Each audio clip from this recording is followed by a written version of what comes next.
ओम श्री सद्गुरुवे नमः। ओम पार ब्रह्म परमात्मने नमः। हे परम पिता परमेश्वर, आपके चरणार बिंद में सर्वस्व समर्पण कर शरणागत हूँ प्रभु।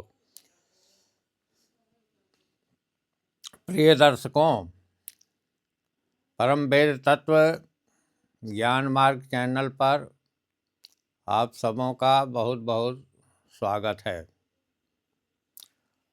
आज का वक्तव्य शीर्षक है नारी धर्म। तो आज नारी धर्म के संबंध में मैं बोलने जा रहा हूँ। कथा शुरू करने के पूर्व आपको मैं बता देना चाहता हूँ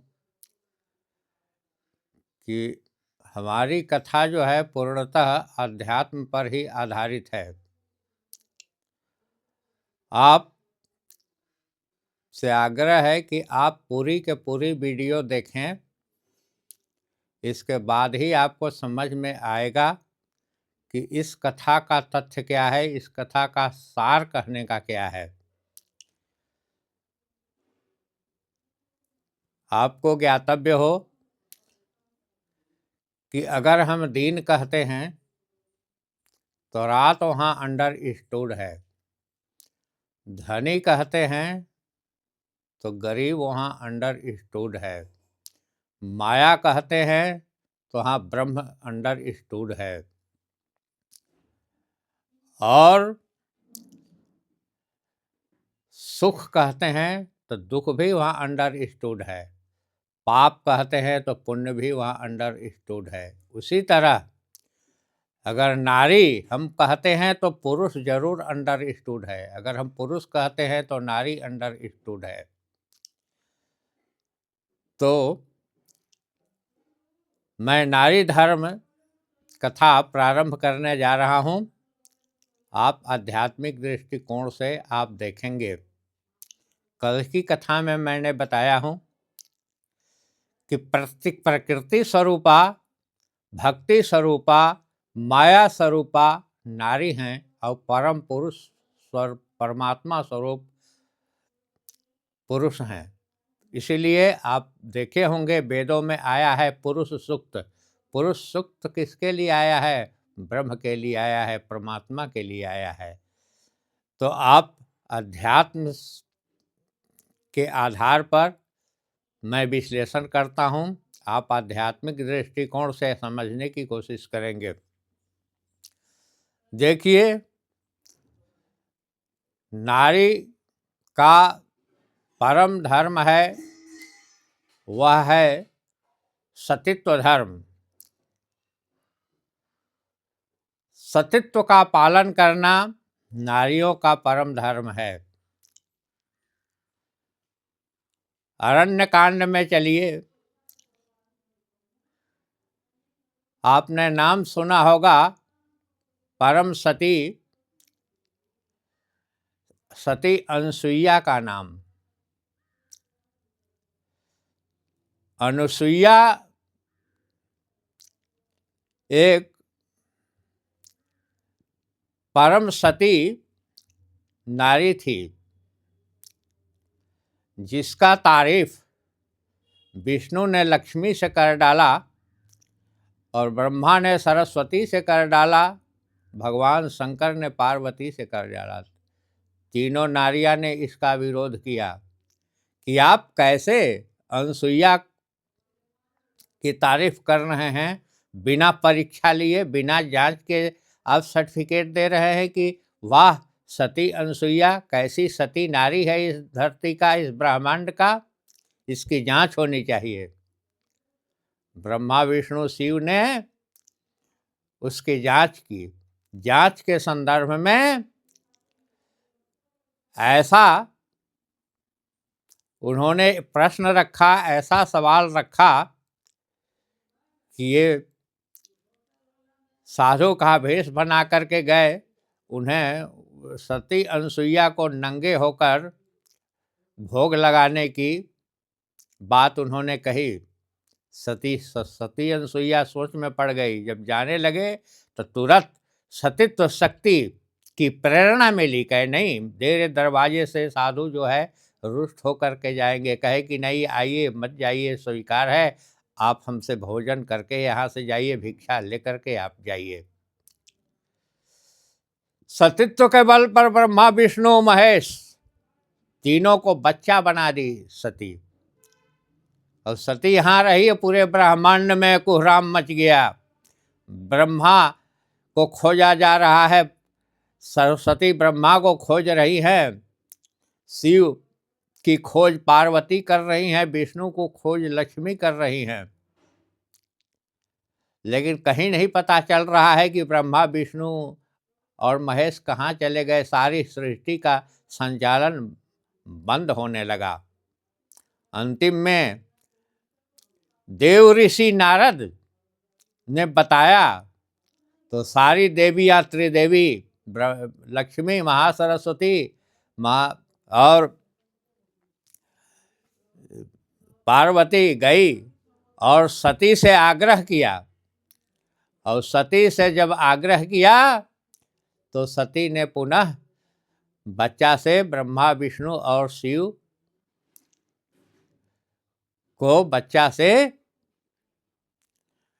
उन्हें शिव का रूप, ब्रह्मा का रूप, सरस्वती के शिव का रूप, ब्रह्मा का रूप और विष्णु का रूप में आने दिया और आग्रह करके तब ये तीनों अपने अपने पति को वापस लाए।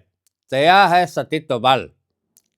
तो सती ने सीता को एक ही धर्म बताई कि नारियों के लिए एक ही धर्म है, एक ही नियम है। क्या कही सती अनसुईया? ये सीता, अगर नारियों के लिए अगर कोई व्रत है, कोई नियम है, कोई तपस्या है, तो वह है पति पारायण होना, पतिव्रता होना। और जिसका मुकाबला उस सतीत्व के सामने, जिसका मुकाबला इस धरातल पर का पूरे ब्रह्मांड में कोई नहीं कर सकता है। इसलिए एक ही धर्म एक ही धर्म, एक ही व्रत नेमा, काय बचन मन पति पद प्रेमा। मन से, क्रम से, वचन से अपने पति के चरणार बिंद में वह समर्पित रहे। यही व्रत है, यही संयम है, यही नियम है, यही तपस्या है नारियों के लिए। इसलिए उत्तम कोटि का नारी जो है, उत्तम के अस बस मन माही, सपने हुआ न पुरुष जगनाही। उत्तम कोटि के नारी वही हैं जो स्वप्न में भी पराये पुरुष की ओर उनकी निगाहें नहीं जाती है, अपने पति पारायण रहती हैं और पति में भी उनका पूर्ण समर्पण होता है। दूसरा कहूँ, मध्यम पर पति देखहि कैसे, भ्राता पिता पुत्र निज जैसे। मध्यम कोटि के वह नारी हैं जो अपने से छोटों को छोटे भाई की तरह, बड़े को बड़े भाई की तरह और अग्रज वृद्ध को पिता की तरह और माताओं को माँ के समान। मध्यम परपति देखें कैसे, भ्राता पिता पुत्र नहीं जैसे, भ्राता पिता पुत्र के जैसे दूसरे पुरुष को देखती है। और इसी तरह से और बताए हैं सती अनसुईया कि उत्तम के यश बस मन माही, सपने हुआ न पुरुष जग नाही। मध्यम पर पति देखहि कैसे, भ्राता पिता पुत्र निज जैसे। धर्म विचार समुझ कुल रही, सो निकृष्ट त्रिय सुत यस कहीं, बिनु अवसर भय तेरह जोई, जानहु अधम नारी जग सोई। जो अपने कुल धर्म का विचार करके जो पतिव्रता का धर्म पालन करती है, ये तीसरे तरह की है। और चौथा, जिन्हें मौका नहीं मिला, भय बस जो पतिव्रता धर्म का पालन करती है, वे अधम नारी है। ये 4 प्रकार के पतिव्रता नारी हैं। तो पतिव्रता धर्म का पालन जो है, यह सबसे बड़ा उत्तम धर्म है। लेकिन यहाँ अंडरस्टूड है, पुरुषों को भी यह पालन करना होगा। पुरुषों को भी यह पालन करना होगा कि यह नारी धर्म है तो हमारा धर्म भी अंडरस्टूड है। मुझे भी पत्नी पारायण होना पड़ेगा। एक पति पारायण का मतलब होता है एक पत्नी व्रत। राम से सीखे पुरुष वर्ग जो है, अगर नारी सती अनसुईया से सीखे, सीता से सीखे, महालक्ष्मी, महाकाली, महासरस्वती से सीखे, पार्वती से सीखे, तो पुरुषों को भी राम से सीखना चाहिए, शिव शंकर भगवान से सीखना चाहिए। पति को भी एक पत्नी व्रत होना चाहिए। जैसे राम एक पत्नी व्रत थे, और शिव को तो पूछना नहीं है। नारियों को तो भगवान शिव अर्धनारीश्वर ही हैं।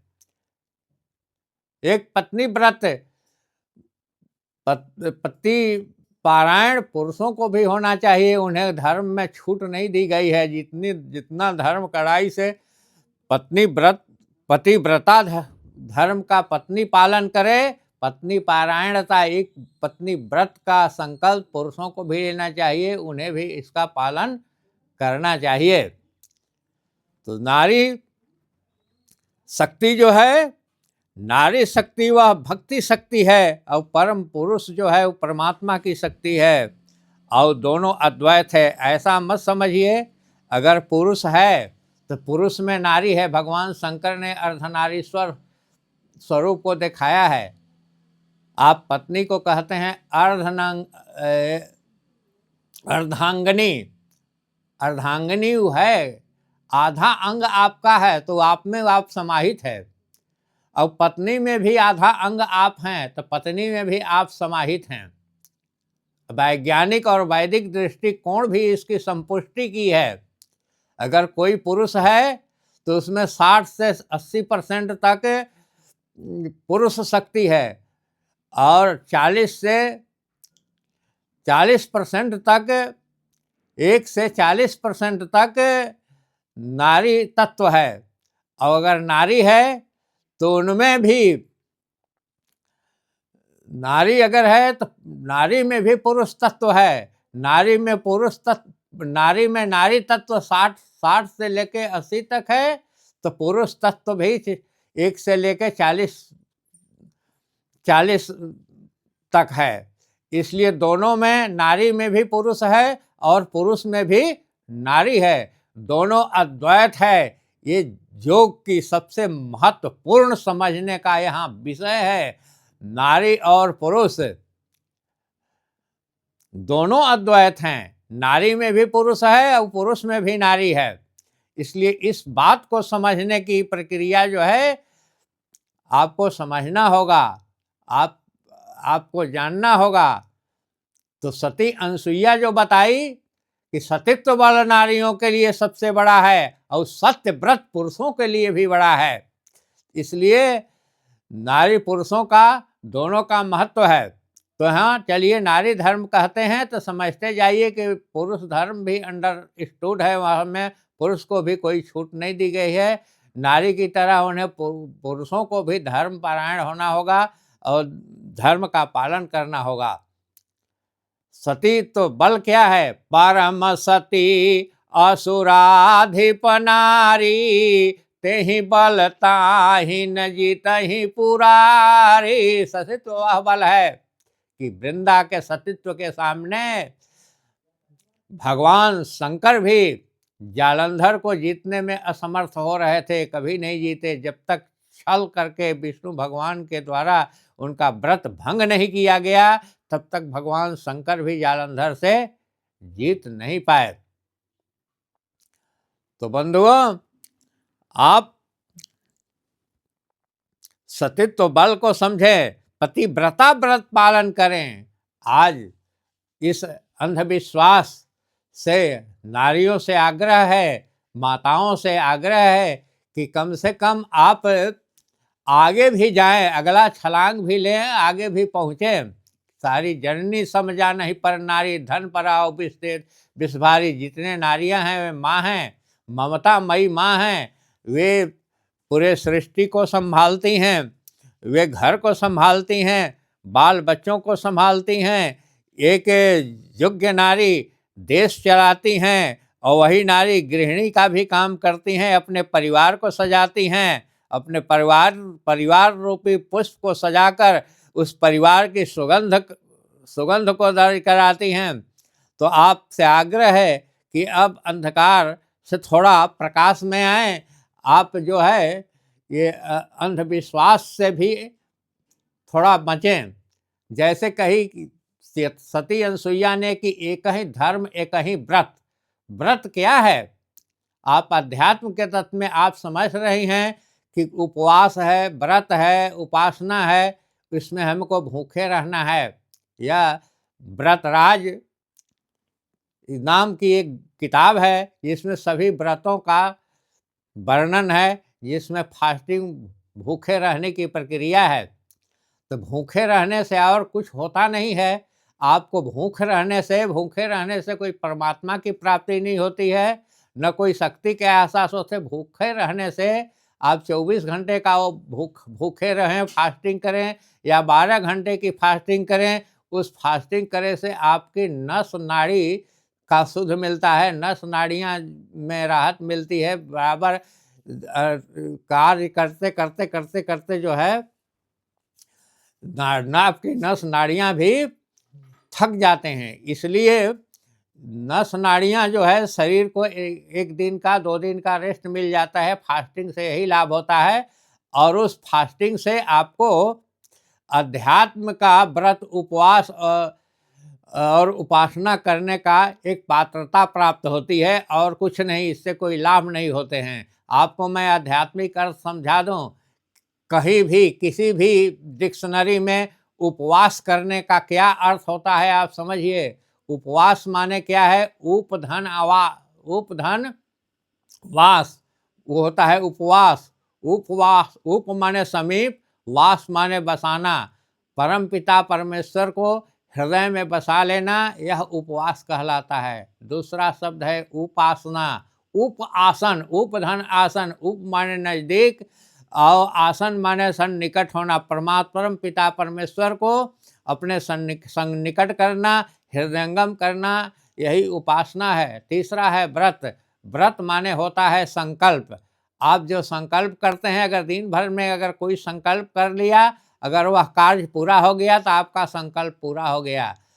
तो उपवास, उपासना और व्रत तीनों का एक ही अर्थ है। परमात्मा परमपिता परमेश्वर को हृदयंगम करना, हृदय में बसा लाना, यही उपवास है, यही उपासना है, यही व्रत है। व्रत संकल्प आप लीजिए कि मैं आज 4 घंटे में किसी भी कार्य को पूरा कर लूँगा। आप 4 घंटे में कोई कार्य को पूरा कर लिया, आपका व्रत पूरा हो गया।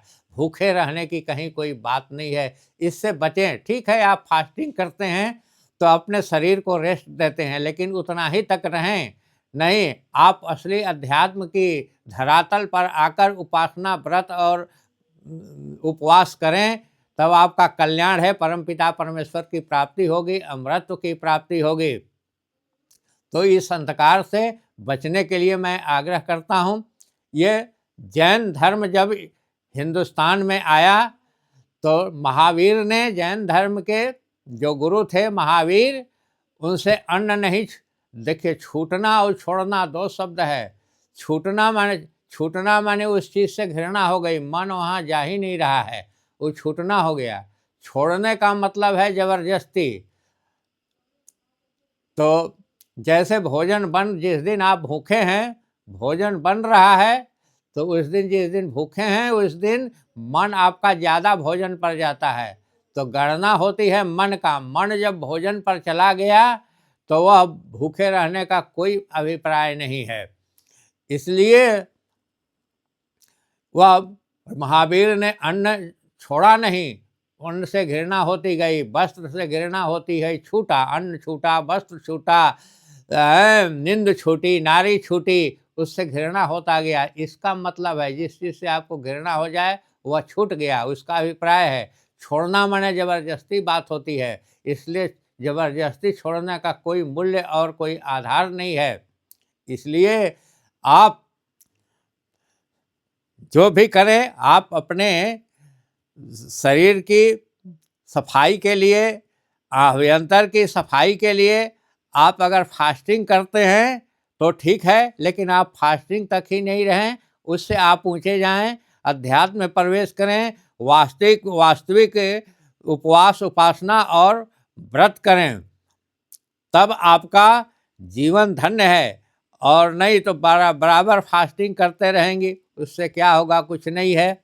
देखिए, जिस दिन आप उपवास रहते हैं, जिस दिन आप फास्टिंग रहते हैं, जिसको उपवास को जिसमें आप फास्टिंग का अर्थ लेते हैं, जिस दिन आप फास्टिंग रहते हैं उस दिन आपका नस नाड़ी क्या खाता है? आपका नस नाड़ी आपकी ही चर्बी को खाता है, उसका ही मांस को खाता है। तो आध्यात्मिक तथ्य के अनुसार आपको मांसाहार भक्षण करने का पाप और प्रायश्चित लगते हैं। इसलिए आप ऊपर उठें और अध्यात्म में प्रवेश करें और आप आत्मा और परमात्मा का दर्शन प्राप्त करें। इसलिए सबसे परम धर्म वह जो अनसुईया के बताया हुआ है, नारियों में अनसुईया सर्वश्रेष्ठ हैं। देखिए, सतीत्व बल पर सीता ने क्या किया? राम ने रावण पर विजय प्राप्त किया जरूर, लेकिन जब अयोध्या लौट करके आए, आप देखिए, एक ही रामायण मत पढ़िए, अन्य रामायण भी पढ़िए। एक शतानन रावण था, दशानन को आप समझे हुए कि 10 ही मुख है, 10 ही सिर है और 20 भुजाएं हैं, लेकिन एक शतानन भी हुआ, कोई सहस्त्रानन भी कहता है, उसके 100 मुख 200 भुजाएं हुई। उसमें जब अयोध्या रावण का प्रतिशोध लेने के लिए शतानन आया, राम से युद्ध का ऐलान कर दिया और रामा दल पुनः युद्ध करने की तैयारी हो गई, जिसमें राम, हनुमान, लक्ष्मण, भरत, शत्रुघ्न सारे राम सेना मूर्छित हो गए। जब चारों तरफ से रामा दल हारने की कगार पर आई, तो एक हनुमान ने उस युद्ध में डटे रहे और देखी माता सीता कि अब राम की पराजय स्वीकार कैसे किया जाए, तो सीता ने भद्रकाली का रूप लिया, और भद्रकाली का रूप लिया जिससे शतानन का वध किसने किया? भगवती सीता भद्रकाली का रूप धारण करके। इसलिए बंधु, आप में अपार शक्ति है, हे नारियों, हे माताओं, आप में अपार शक्ति है, उस शक्ति को जगाओ। आज नारी शक्ति जो है, नारी शक्ति के सामने सारा विश्व एक नतमस्तक हुआ है। जो पुरुषों से कार्य नहीं हो सके हैं वह नारियों से हुई।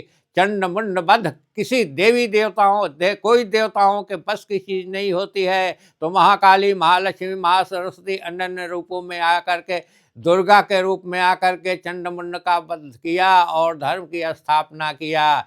हे, अंत में मैं सारी माता रूपी नारियों को मैं आग्रह करता हूँ और साथ में पुरुषों को भी